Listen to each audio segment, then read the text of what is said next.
À l'âge de 88 ans, entraînant, on l'a entendu, une pluie d'hommages. Éric Zemmour, après avoir appris la nouvelle, vous avez déclaré, vous, sur les réseaux sociaux, sur Twitter, cet après-midi, qu'il était une certaine incarnation de l'homme français. Qu'est-ce que vous entendez par là? En quoi Jean-Paul Belmondo était l'incarnation Alors, je ne savais pas à l'époque que j'allais faire un sujet là-dessus, donc c'est bien, ça me laisse le temps de développer.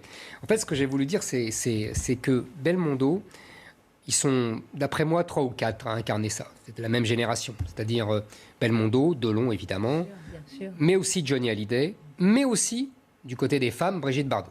Je m'explique. En fait, qu'est-ce qui se passe?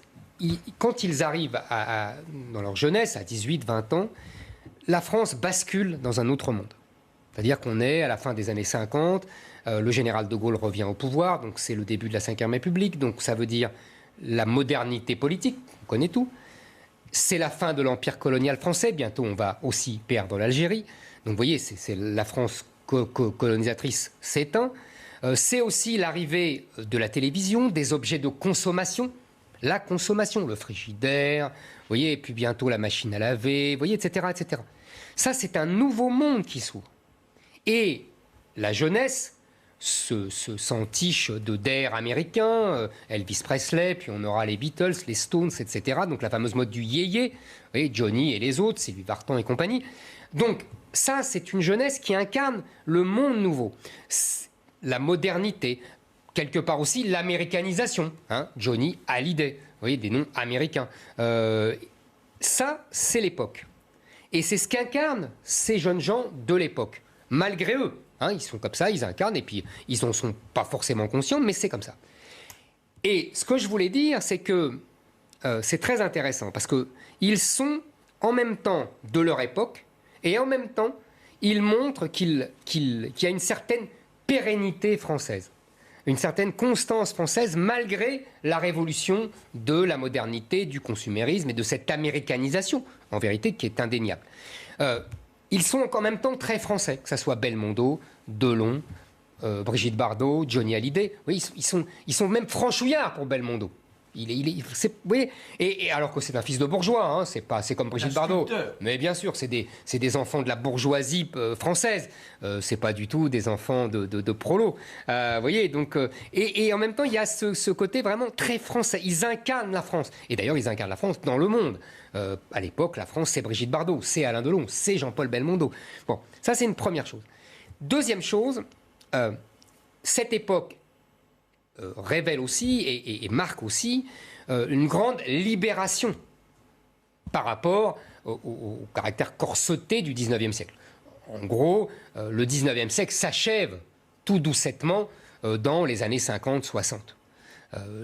Il a continué, les artistes étaient les premiers rebelles, évidemment, à la fin du XIXe siècle, hein, les Verlaine, les Rimbaud, puis ensuite, après-guerre, les surréalistes, etc. Vous voyez, il y avait une révolte contre ce corset du XIXe siècle, ce corset puritain, qui répondait d'ailleurs au libertinage du XVIIIe siècle. Hein. Vous savez, c'est toujours comme ça, hein, c'est des cycles sans fin.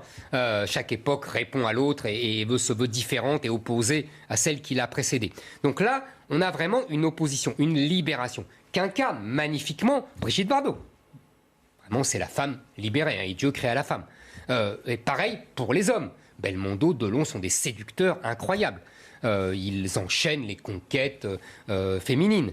Vous voyez, on n'est plus du tout dans le XIXe siècle où on se cachait de ça. Même les grands séducteurs se cachaient. Ils étaient plus discrets. Là, il y a une espèce d'ostentation.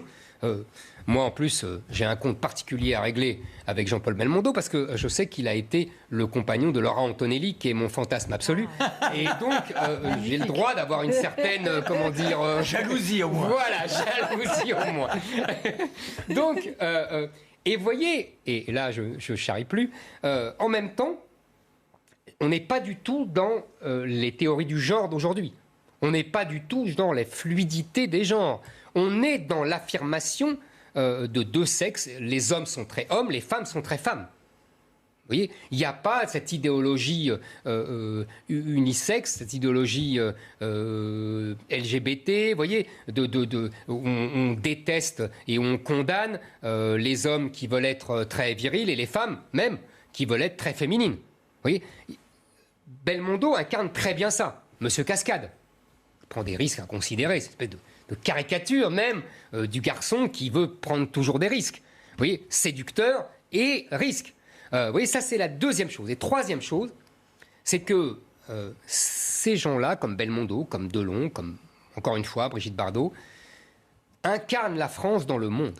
C'est-à-dire que c'est un moment incroyable qu'on ne connaît plus aujourd'hui, où les vedettes françaises, parce qu'il y a tout on invente un star system à la française, un Hollywood à la française, où ces vedettes françaises sont des vedettes mondiales, où ils incarnent la France. On s'est beaucoup moqué d'Alain Delon quand il dit « Moi, j'étais une star au Japon, moi, j'étais... » Mais il a raison.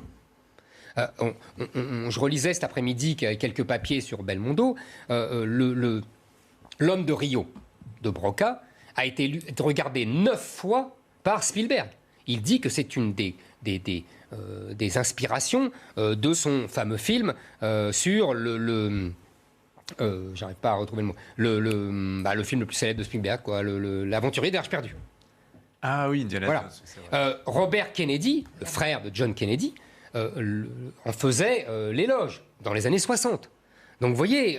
il y a beaucoup de réactions sur les réseaux sociaux, justement, du monde entier. Mais évidemment, parce que je vous dis, absolument. Ce sont des vedettes mondiales, ce que les vedettes d'aujourd'hui françaises ne sont pas. C'est des nains à côté de ces types-là. Vous voyez, c'est ce que je veux dire, c'est qu'on est dans une France très française. On a à l'époque le général de Gaulle,